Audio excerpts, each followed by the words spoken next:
Hello, everyone. Welcome once more to Kent Around the World. We hope you're staying safe.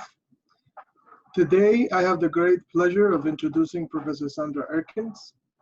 Dr. Erkens obtained her master's and doctoral degrees in civil engineering in TU Delft, and now she's a professor and chair of that university's pavement engineering practice. She's also a pavement materials and structures specialist at the Dutch Highway Authority. She's an internationally acknowledged expert in pavements and materials and structures in general, and in asphalt concrete. She participates as a member of national and international groups that are involved in developing technical requirements for pavement materials, and she is part of several institutions disseminating research. Today, she will be presenting about porous asphalt concrete for highways. As always, please remain muted. Professor Erkens will have 40 minutes for her presentation, and we will have 20 minutes for questions and discussion. To ask a question, please go to the Participants tab and then click on Raise Hand or submit it in the chat, and I will be happy to address it for you. Welcome, Professor Erkens. The audience is yours. Thank you, Javier. And thank you guys in Illinois for having me in this lecture series. It's good to have a way to interact over the summer now that all our usual interaction moments at conferences have been somewhat disturbed. So fortunately, some of them are ongoing online, but it's good to have this opportunity as well. Today, I will be basically addressing 4 points about porous asphalt in the Netherlands. First, I'm going to explain why I chose this particular topic for this lecture. And then I'm going to go a little bit into the history, specifics of the Dutch porous asphalt pavements, and the scientific challenges, of course, that we're facing, which tend to be something that at least most of it is in common between us all over the world. So that may be something we can discuss a little bit later in the questions. So why did I decide on this topic, porous asphalt, for today? I'm sure most of you will have noticed that extreme weather events have been increasing around the world, and that includes heavy rain situations. I just did a very quick check on internet, typically discouraged to students to do that, but if you do it like this, and you find that the whole first 5 pages, if I remember, they all address events in 2020. And as you can see in the red circles here, they address situations all over the world. So extreme weather and also extreme downpours increasing all over the world. You see that also in the Netherlands, where I'm from, actually at the moment we're in a situation that droughts are increasing in the Netherlands. So we are having, on average over the year, too little rainfall. But when it happens all in one go, and it's very concentrated. So still problems also with too heavy rainfall. And if you look a little wider than just 2020, you can see that this is a trend that has been taking place all over the world in more or a greater or lesser extent over a decade or even a few decades. Yeah, that's all very interesting and annoying if you get caught in that downpour, but what does it have to do with pavement engineering? And it actually has a number of relations to that. Obviously, availability issues, capacity of the road can decrease, or it can even become completely unavailable if it's flooded.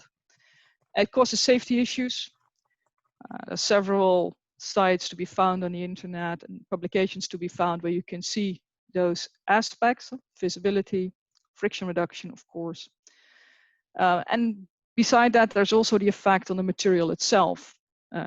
Repeated flooding and getting saturated by moisture and then drying again has an effect on the pavement properties, on the material properties, and that may affect the rate at which damage occurs.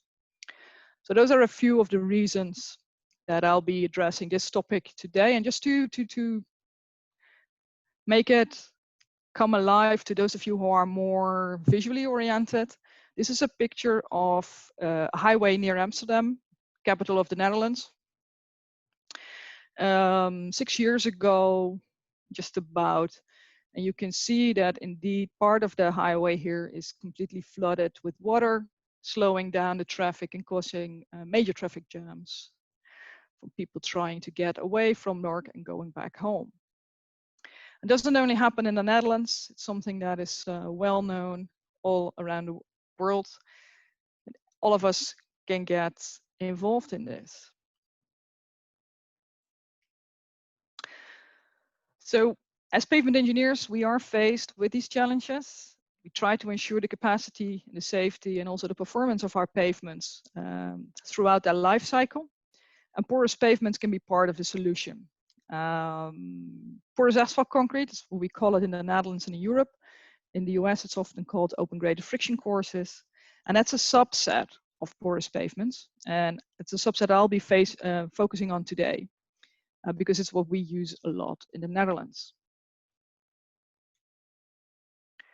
Now, obviously, it's not new. There are various mentions of it being conceived before the Second World War and being used in that period of time, but not a lot of real references to be found. But if you look into literature in the late 60s and 70s, there's quite a lot of attention all around the world. And actually, that's already in relation to flood control and quality of runoff water. So basically, the first attempts that were made to set up effort into increasing sustainability. In that time, after that time, it sort of reduced a little bit, but then it also picked up, and basically around the world, developments have been ongoing. In many cases, you see that full depth porous pavements are used, particularly for parking spots. That's something that's not very well developed in the Netherlands and something that we're actually moving into nowadays. Focus here in the Netherlands has been on porous wearing courses for highway traffic. And initially, all those efforts were related to safety, started in the 1970s, and not so much towards sustainability. The idea was that under wet conditions, because of all the splash and spray, safety would become an issue, and as a result, also capacity of the highways was becoming an issue. So that's why several trials with porous asphalt as a wearing course on the highway were started. And as you can see in this movie that's anchored its place on the internet, you can see the comparison under similar conditions of driving on a porous and a non-porous surface. Same distance roughly, and you can see that it really does have a major effect on what you're seeing. So it's not such a surprise that the researchers here in the Netherlands expected to get but much better traffic safety under wet conditions if they used porous wearing courses. Unfortunately, something that happens in research every now and then, they did not find that effect on safety that they expected to find. They found a number of accidents similar on porous asphalt and on dense wearing courses under wet conditions. And they posed as a possible explanation, something that is very much part of human nature. If there is no splash and spray and you can have a much better sight of the traffic, people tend not to keep a longer distance. So any additional safety that you create by the porous wearing course is sort of used up by the people themselves, and it does not lead to actually more safe conditions. So that was rather unfortunate. But they did have an interesting surprise. They found as a side effect that the porous wearing courses were much quieter. That's a lot of theories have been proposed on what it is, but it's easy to imagine that the contact noise of the air being compressed under the tires, there's less air being compressed on the tires on a porous wearing course because the air can get away. But also some of the noise that is usually reflected or either diffuse or direct by the wearing course, by the surface of the pavement, is now getting into the pavement where it has pores that are connected, so the sound waves can reflect around the porous structure. And as many of the other porous materials that we use to insulate houses for noise effects. Basically, it acts the same way, and it results in much less traffic noise for both the people driving on the pavement and the people living next to that pavement. And particularly that last part, people living around the roads, is an important reason for the Netherlands to keep using porous wearing courses on highways. And this is a map of the world. It's not as fancy as the one as Javier has as his background, but it does give you an overview of the population density in the world at the moment. And this tiny little pinkish blob that you see in Europe is the Netherlands. So we do have currently a population density on average between 500 and 1,000 people per square kilometer. For reference, in the US, at the moment, it is around 93. And I have to translate it. 500 to 1,000 people per square kilometer translates roughly to 1,000 to 5,000 people per square mile. The Netherlands has always been rather densely populated. This is a picture from before the turn of the century. And this is from 5 years ago. You see there is still some distribution also over the country. But there are areas that are even more densely populated than on average, obviously. So what does that mean? It means that we have a lot of people living close to our highways. And that means that noise regulations and emission regulations have been becoming more and more stringent over the decades. It also means that a lot of people are using those highways. So people living close to the road, but also an increasing amount of traffic. The average traffic density on Dutch highways in 2016 was 50,000 vehicles per 24 hours. And about 20% of that is trucks. On the densest populated, the most heavily trafficked roads, it's about double that amount. So over 100,000 vehicles per 24 hours. And you see sort of that development shown here on the A13 between Rotterdam and Delft in a period of roughly 80 years, starting in 1936, where it's pretty open, no separate carriageways. Then you start seeing buildings popping up around the road. You see the first noise barriers coming in, traffic increasing, and color photography developing. And then this is a relatively recent picture where you see much higher noise barriers, a lot more traffic, increased lane widths, and separate carriageways. So you see this growth in population, in people living near the roads, in people using the roads, and obviously also increasing hindrance, which led to additional requirements for noise and emissions. And of course, that makes it relatively interesting if you have a material that leads to noise reduction. And as a result, ever since the late 1980s, there has been a policy decision by the ministry in the Netherlands that for our highways, porous asphalt pavements is the preferred wearing course.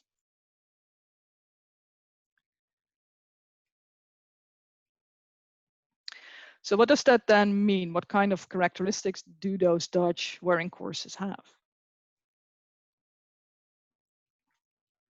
The standard porous asphalt material that we started with in the 80s had a maximum grain size of 60 millimeters and was constructed in a layer of about 50 millimeters, so about 2 inches thick, on top of dense asphalt layers. Typically for highway construction, 2, 3, or 4 more dense layers are present underneath the porous wearing course. And if you look at the actual composition of that material, you see that our standard dense asphalt concretes, if you compare mortar volume in your mixture recipe with bitumen by mass in your mortar, then they are in the lower right-hand quadrant. Mastic asphalts, like you use to waterproof bridge decks and things like that, are in the upper right-hand quadrant. And your porous asphalt is on the lower, on the upper left quadrant. So it has a rather high mass of bitumen in the mortar, but a rather low mortar volume in the mixture. And if you look at how that is specified in the Dutch standard, then that's mostly recipe based. So it's a number of sieves, obviously a gap graded material that is set. And there is a binder content specified. You see two different types of mixture here. I'll get back to that later on. Void content is specified. And there is a requirement on the retained tensile strength on the moisture conditioning. That's how it is defined and specified whenever it's been requested to be used. Now, over the years, different versions, or may say variations of porous asphalt have been developed. And those are shown here. So we compare it to dense asphalt concrete on the right here, which has a minimum lifetime of 14.5 years and a maximum lifetime of 23.5, on average 20 years. And those are realized lifetimes. Theoretically expected are the ones given here in blue. And that's the same for all the mixtures shown in this table.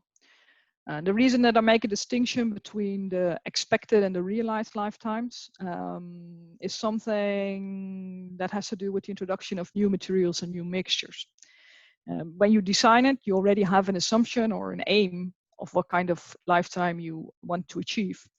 But you have to wait until enough of the material has been constructed and has actually failed and been replaced in practice to see if it actually meets up with your intentions. So that's why they make the distinction here. In blue, the numbers that we expect when we design for it, and in black, we see what was actually obtained from an analysis of the maintenance data of our highways. So in the middle part, we see for porous asphalt, expected average lifetime 15 years, realized a little less, 13.5.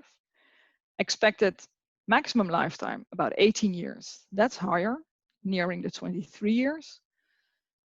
Minimum lifetimes are closer. What we see here is obviously a skewed distribution. There is a relatively large part that doesn't last as long as we intend to, but there's a small part that lasts considerably longer. So there is something to learn there and try to optimize the mixture and the construction methods. Now there's one more thing here. It's saying ZOAP plus. ZOAP is the Dutch term for porous asphalt, zeer open asfaltbeton.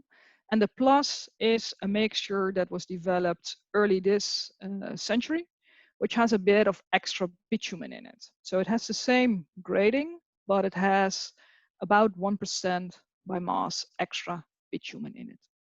And the idea there is that because of the open structure during construction, bitumen tends to drain down. If you use some kind of drainage inhibitor, fibers, for example, and you keep that bitumen at the top of the wearing course, then it lasts longer. And that's also, you see that reflected here in the expected lifetimes, which is supposed to be about 70 years on average, minimum 10, maximum 20 years.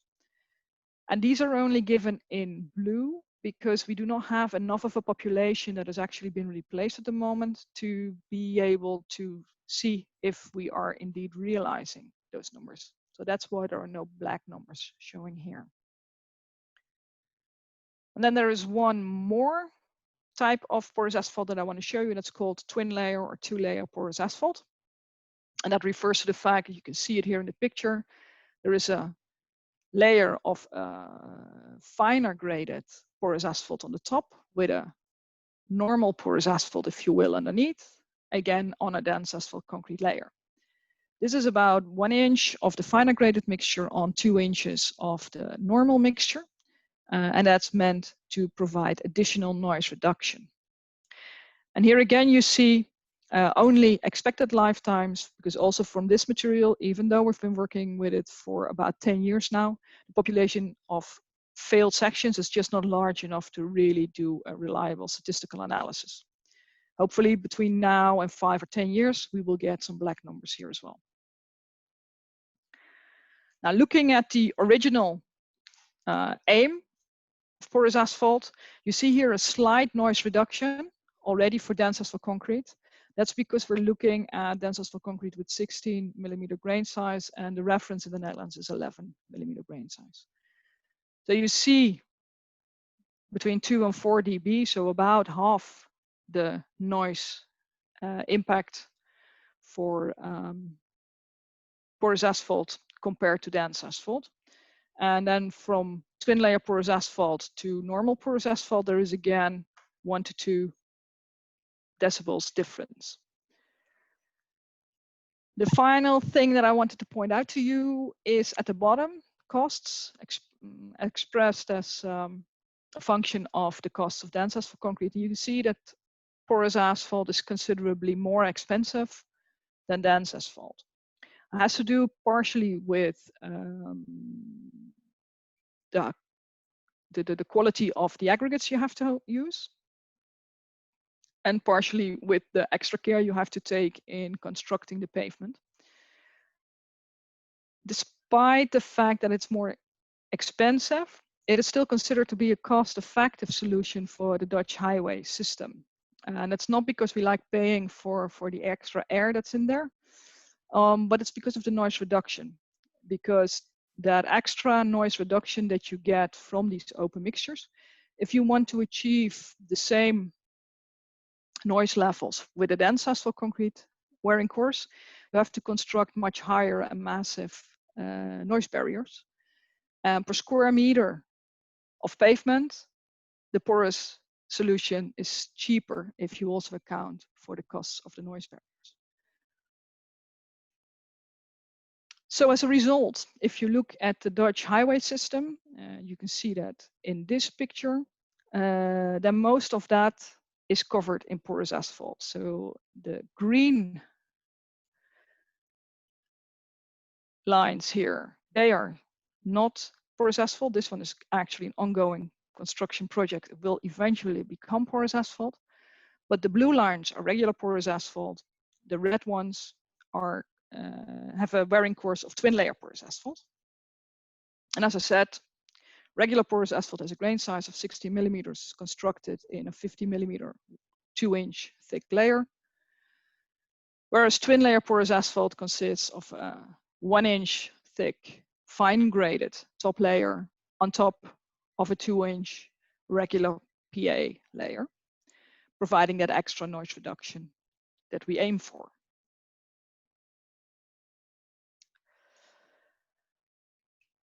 Now, why do we use so much porous asphalt wearing courses in the Netherlands?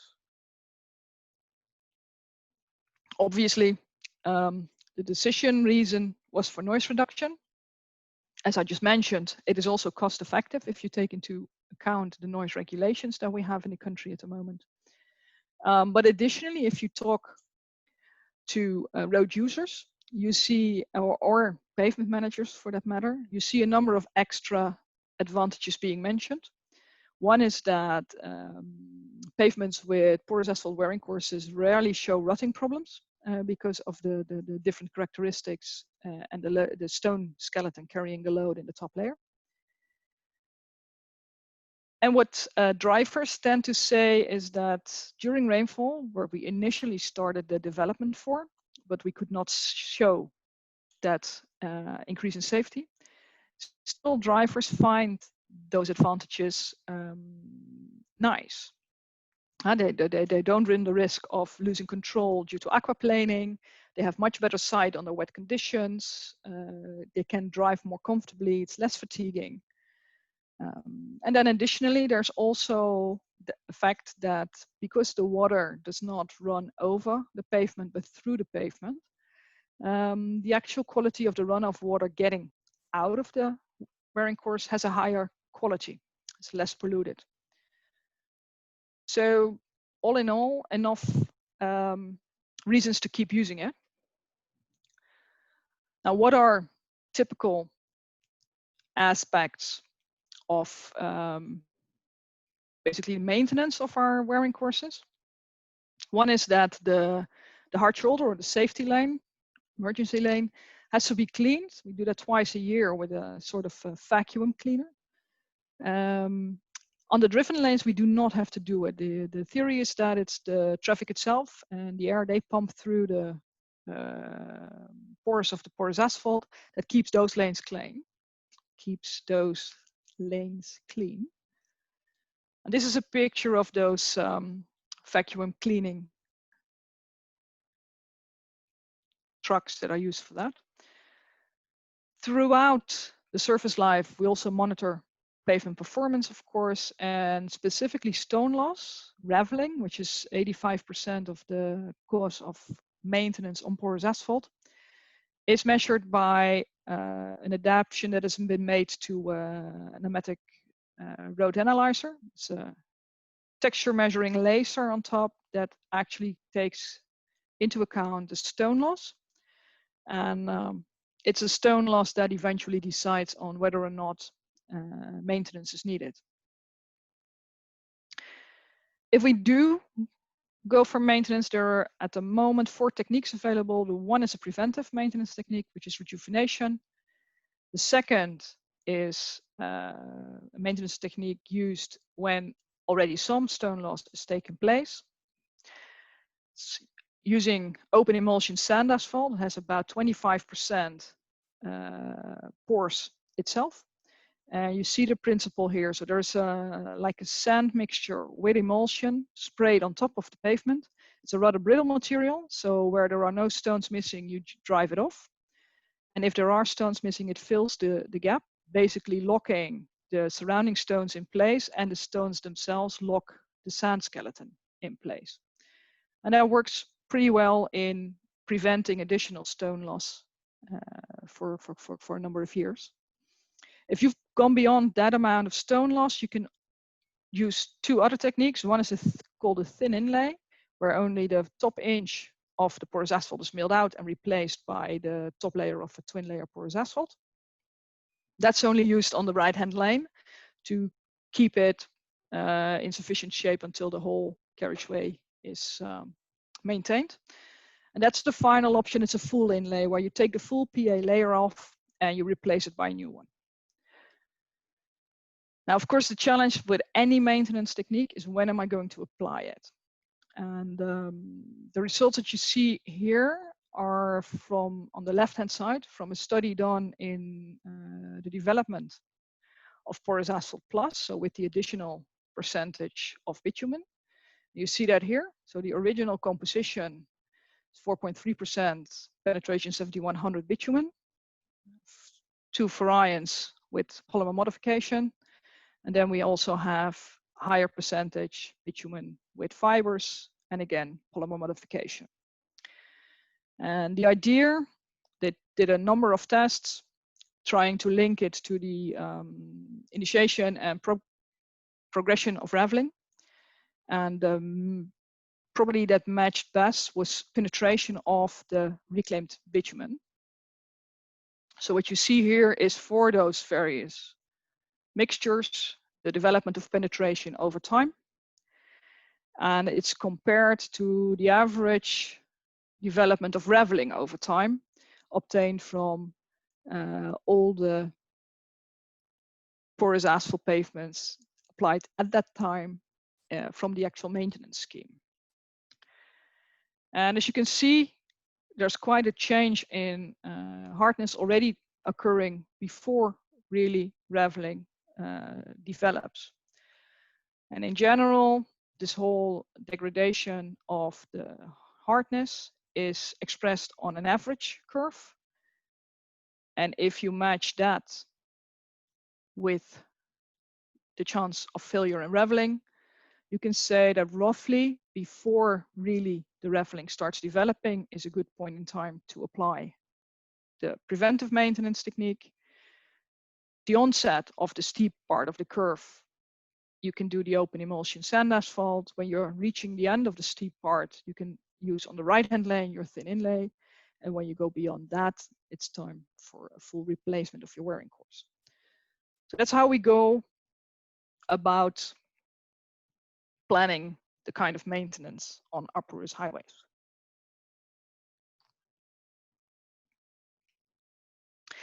Now, all in all, we've seen we get more extreme weather. Within pavement engineering, porous asphalt and porous pavements are ways to deal with that. In the Netherlands, we have now over 3 decades experience with porous asphalt wearing courses on highways, and we have a pretty well established monitoring and maintenance program for it. So that seems pretty much under control and not so much research needed, right? Obviously not, otherwise I would not have taken this topic.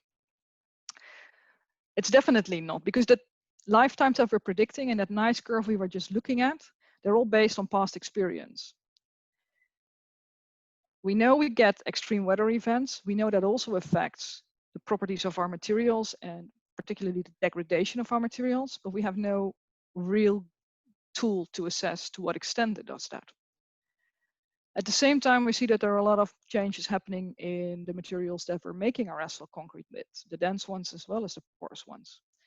And we see the changes in regulations for fuels affecting sulfur content in bitumen, cookers being used in refineries that seem to create a much more chemically active type of bitumen. We see lots of different additives being used for which we also need some tool to assess how that affects our properties, not just the initial ones, but also over time, to be able to say for any of those mixtures in the current conditions, what kind of lifetime we can expect. And at the moment, we really do not have that. To illustrate it, even if we assume that those average curves that we use at the moment to assess our expected lifetimes are okay, we know that at any point of time, there's going to be some variation in penetration that will lead to a variation also in expected lifetime. Now, suppose I'm changing my materials. Can I still predict what the lifetime is going to be? Suppose that my hardening goes a lot slower or a lot faster, the other way around, a lot faster or a lot slower. Do I still expect lifetimes in the same order of magnitude, or should I expect faster or slower degradation? There are no tools at the moment to look into that. And that's where science becomes an important issue. If we look at the current specifications we use in the Netherlands and in Europe, it's still recipe based with as the only additional requirement, moisture sensitivity, which is similar to the AASHTO moisture sensitivity requirements. Not exactly the same, but it's in the same type of approach. So there is no direct assessment of raveling sensitivity. And if I change my material properties, I have no idea how to adapt my lifetime expectations. There are some tests on the development to directly assess raveling resistance, but none of those have been fully established or validated yet. And if we look at the 3 most developed ones, there are 2 that are based on tires and testing of asphalt plates. One is a solid rubber wheel, so it's a very aggressive load. The other uses actual car tires. Both of them use a fretting or twisting motion, so it's a pretty severe load. And the third method that is being used is testing at mortar level, both the interface and the mortar itself, and then putting it into models to do calculations on the mixture level.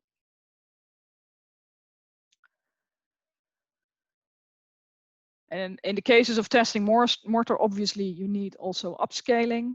There a lot of people around the world looking into upscaling at the moment. We're doing that in Delft as well. For stiffness, we have some pretty good results. And we also have some developments towards strength relations, allowing us to do some predictions of lifetime, but still needs quite a bit of development and particularly validation before we can use it. Now, an additional trick here is that for the existing and well-known materials, we can use our experience as a checkup. If the tests sort of rank our materials the way we expected, it seems to be okay. But ideally, they should be able to take it a bit further and also address non-standard issues. For example, reclaimed asphalt in porous asphalt mixtures. What's the effect going to be? We do have some test sections ongoing, but no real experience yet. And as we've seen, even from the standard mixtures, it takes decades to really build a data set that you can reliably evaluate your lifetimes on. So you need to be pretty sure of your prediction beforehand. Same goes for additives. And there are a number of things that's being studied worldwide. I name only 2 now here. And there's a lot of development ongoing in biobitumen. How are you going to assess that? You would like to be able to test them in those new test methods, but how are you going to be sure that your prediction is the proper one? For that, we'll need really studies that combine the chemistry and the chemistry developments as well as the mechanical tests. And we'll need to accept that in the end, we'll have to do the field validation, because that's where we really find out if what we're doing makes sense. And one important aspect there, of course, is also aging. We do know that our materials age and degrade over time. This is a study done by Ruxin Jing in Delft, building on a lot of work that was already done worldwide. But the interesting thing he did is keeping track of pavement temperature, but also looking at top, middle, and bottom part of porous asphalt slices. And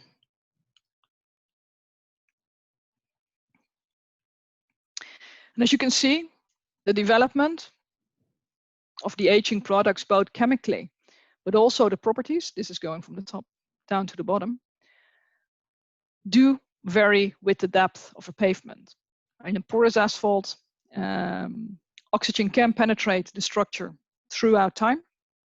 And that means that it's not just the very top of the pavement that's aging, it happens throughout the layer. And that also affects the kind of damage that you can see and how you can deal with that.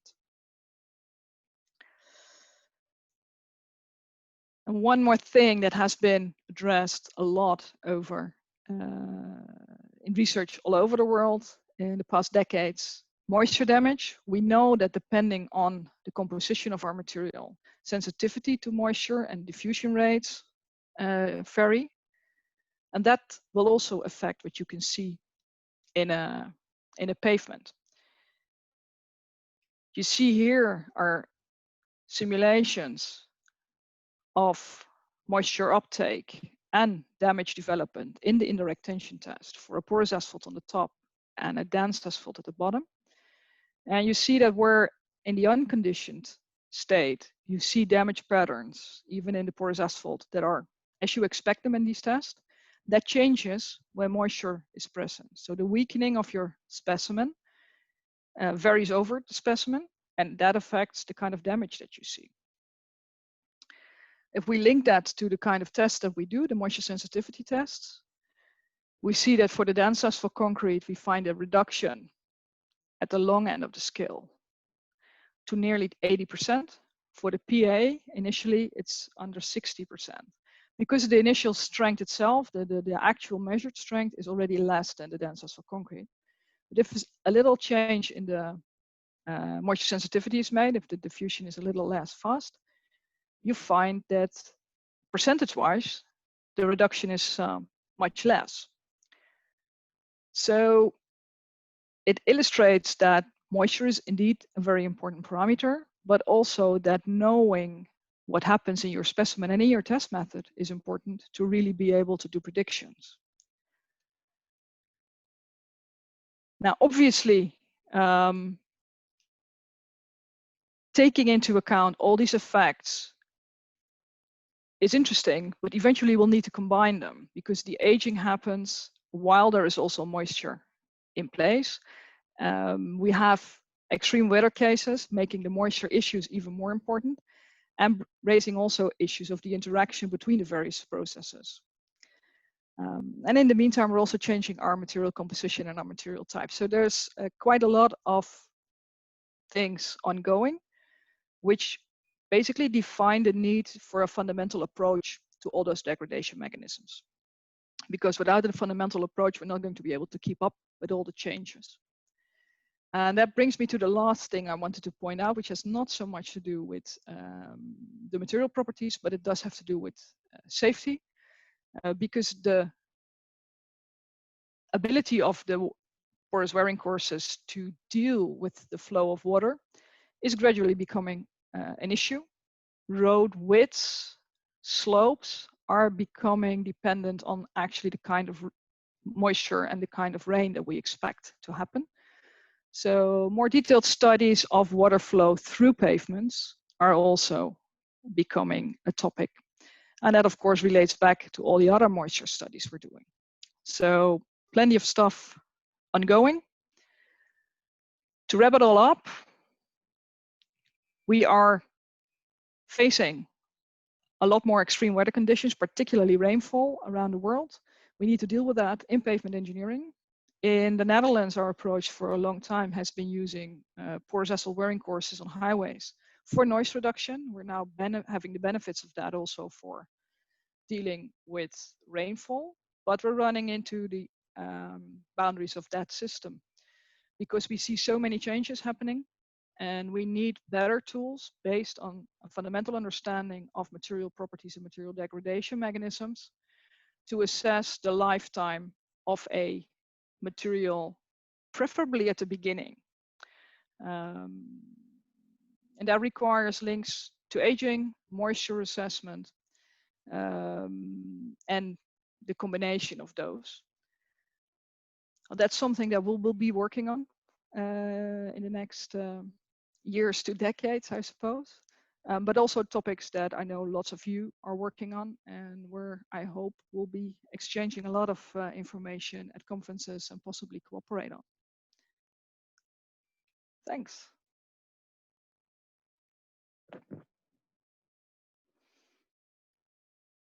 Thank you, Professor. That was a very informative presentation. I was following and getting all my questions written down, and you were answering before I could even ask them.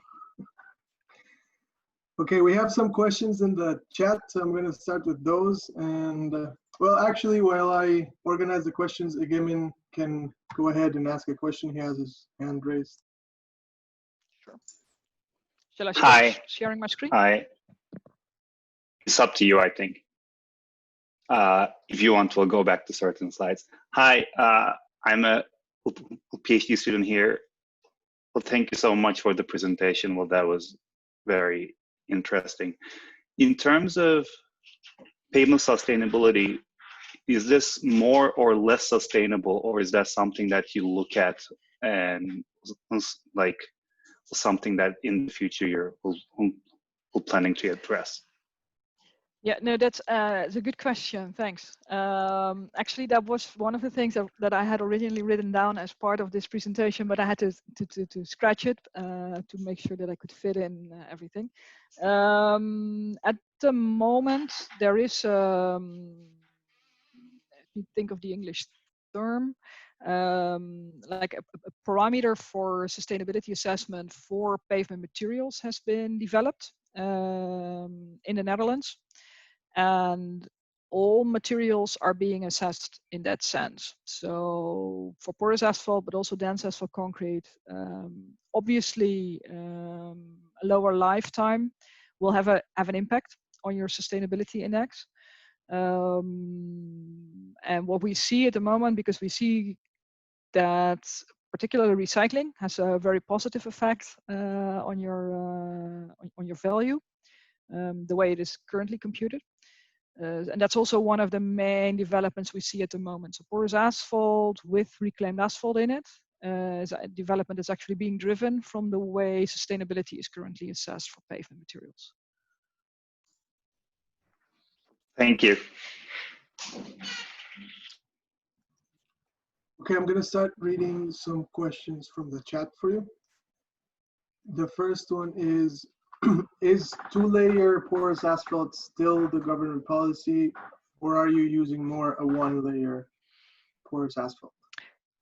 The preferred material is the one-layer porous asphalt. The two-layer is being used in very busy places or where you have problems constructing noise barriers. It's basically an extra measure.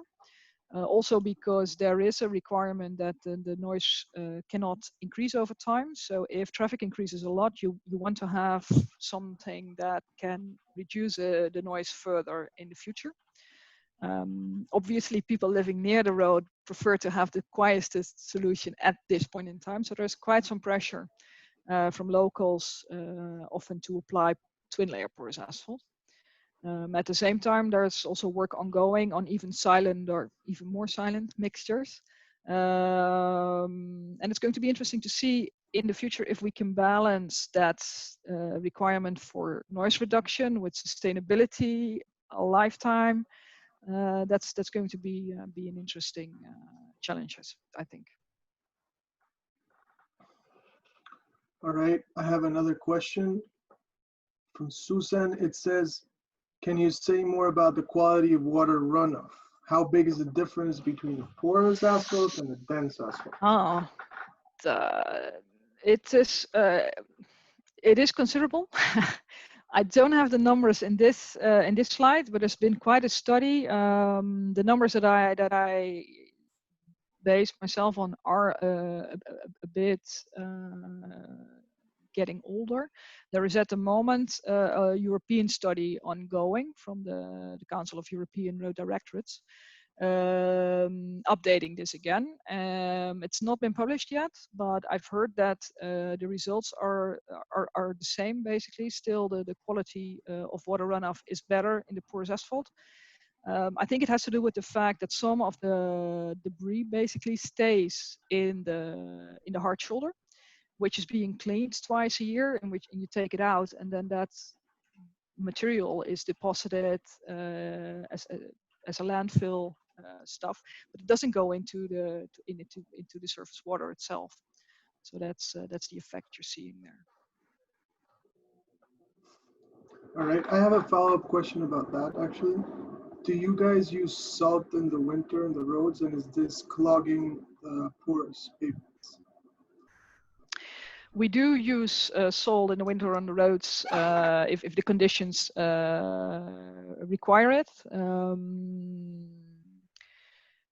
The past 2 years have not been very harsh in that sense, but in the period about a decade ago, we've had 4 or 5 years in a row where it was pretty serious and quite a bit of salt was used. We tend to use less per square meter than is common in the US.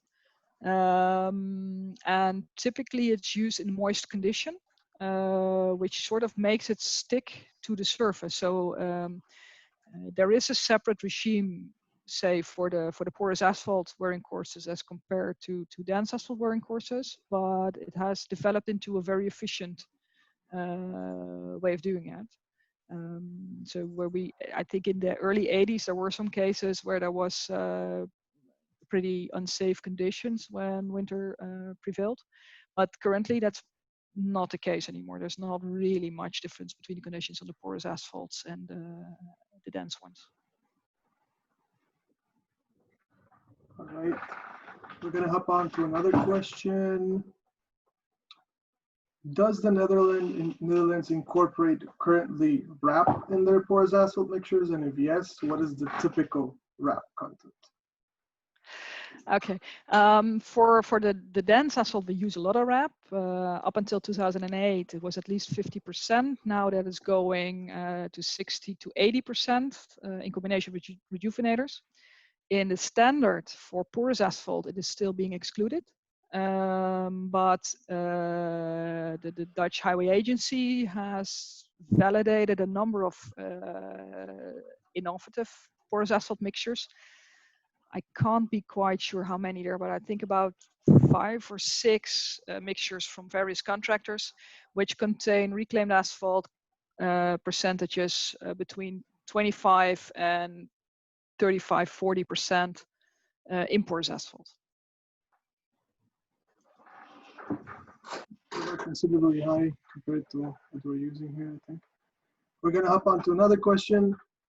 The Cantabro test is typically used to evaluate raveling resistance in the US. Did the Netherlands consider this test? Yes. In that study I showed where the penetration eventually was selected as the best predictor, which says a lot about how poor the others were, unfortunately. Cantabro test was one of the tests used. Direct tension, indirect tension were also part of it. I'm not sure if there were more. Typically, if I remember correctly, I have to be a bit careful here because it's been a while since I looked into that. But if I remember correctly, the experience with the Cantabro is that you can basically kill everything with it. So you can get the really good from the really bad, but the intermediate part you do not cover very well. So that's why we're not using it. Okay. I'm going to hop on to another question. This is from Anjali. I think Anjali's online and she could ask her question if she wants. Sure, thanks, Javi.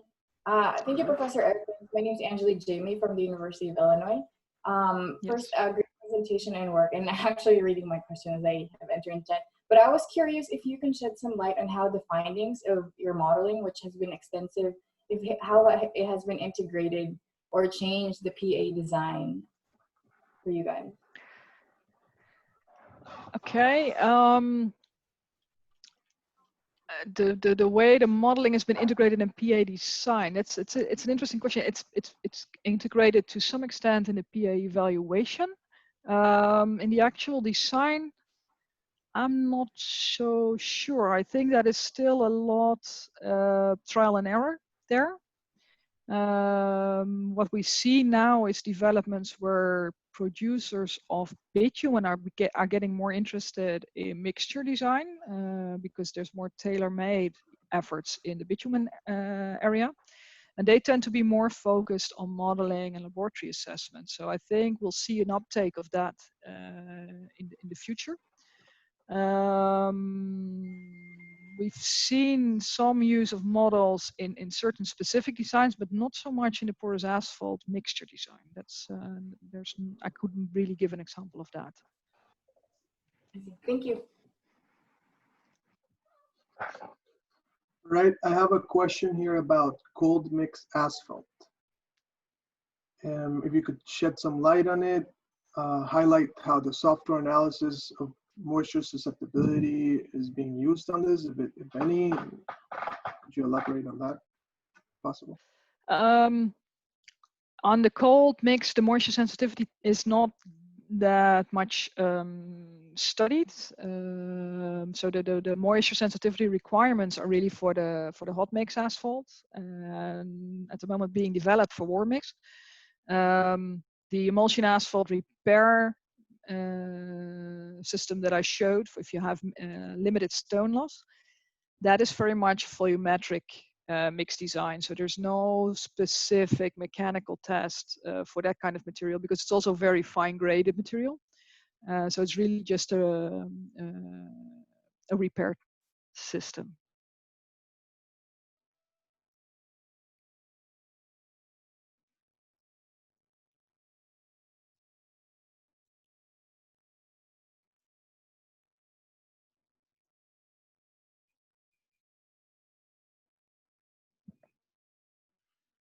Oh, Javier, you seem to be muted. At least in my screen, you show muted, and I don't hear you. Sorry, I'm muting and unmuting, and I forget. Yeah, I understand. This question is about the binder properties and how they affect the mix of the porous asphalt. You were mentioning that you use the penetration index to track the binder's properties and then link them to ravelin. Is there another index that you particularly follow from the binder properties to associate with this kind of distress? Yes. So in Europe, the penetration grade system is still the way to define bitumen properties. There are other properties also linked to that. If you look at the bitumen standards, and one of the tests that has become very popular over the years is the DSR test. So basically stiffness determination in the shear test. I showed a bit of that in the aging work that that was done, and it's also linked to that hardening curve that you saw in penetration. It's widely accepted that if a material gets stiffer, it tends to fail earlier, and that's true if the strength stays the same. But you can imagine, for example, when you're using epoxy asphalt, your stiffness increases, but your strength also increases. And if that increases proportionally or more, a higher stiffness does not have to be a disadvantage. So I think the stiffness has become, bitumen stiffness has become a parameter that lots of people use. And there's a long discussion ongoing on whether you should also have some strength parameter and which one then. Should you go to a low temperature type strength, or should you also do fatigue on a bitumen test? There's not really a decision on that yet, but yeah, there's a lot of interesting research going on in that area. Yes, indeed. Okay, I'm going to go to another question. This is from Susan again. Is there any evidence about any impact on local flooding away from the roads? Does porous asphalt slow down the water and reduce flooding downstream? That's an interesting question. It is something that's been raised recently. I think what we're seeing, but we don't have very good methods to measure this in detail.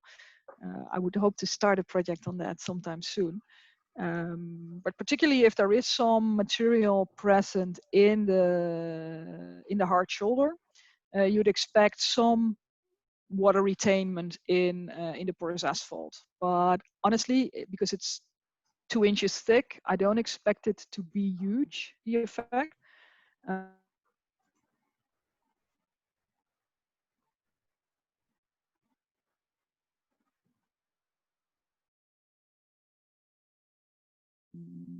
there is, if you the typical construction of highways in the Netherlands, there is some soft shoulder material. I think we lost you there for a second. Could you go back? Sorry. Till when was I? We lost you for like 30 seconds. So maybe you can Yeah. So I think that there is some retainment value for the porous asphalt, but because of the limited volume, it's not going to be huge. But we do have also soft shoulder and then levees next to the highways. So the total system does have some retainment value there. Okay, so I don't see any more questions in the chat. I think you had a lot of them and you answered them pretty neatly. I do have an announcement to make. The next three lectures of the Kent seminar, they're going to be changing the schedule. We're going to be adjusting to the times of the speakers. So the next one is going to be on Monday at the same time, but on Monday next week. So just for everyone to be aware of that and to join us next Monday. Okay, we're gonna have another question because they keep coming up. This will be the last one now. How about permeability testing in design and maintenance stage in the Netherlands? Permeability testing. So in the design phase, it's based on void content, an assumption on what that means for permeability. But then after construction, we do use what's called a Becker test. So it's a prescribed amount of water in a standard type pipe, and that has to flow out horizontally through the pavement. It's not allowed to go over the pavement in a prescribed amount of time. And that same test can also be used to determine if clogging is occurring of the void structure. I expect that within a few years, noise measurements will take over, because both of them register the same kind of thing. And they're easier to do because you don't have to close down the lane to do the measurement. So, but just after construction, to decide if porosity is sufficient, indeed a permeability test is done.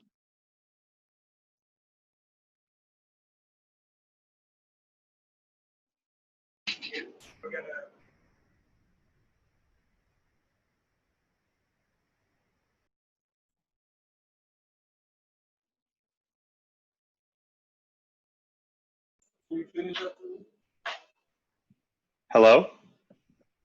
Hi. Yeah, I think Javier got disconnected. So 1 second, I think please. so too. Yeah, that's fine, no problem. So, sorry, I had a connection problem. So we're gonna wrap up here. Thank you, Professor Erkens, again. And see you all on Monday. Goodbye. Okay, thanks everyone. Thanks, Bye-bye. Sandra.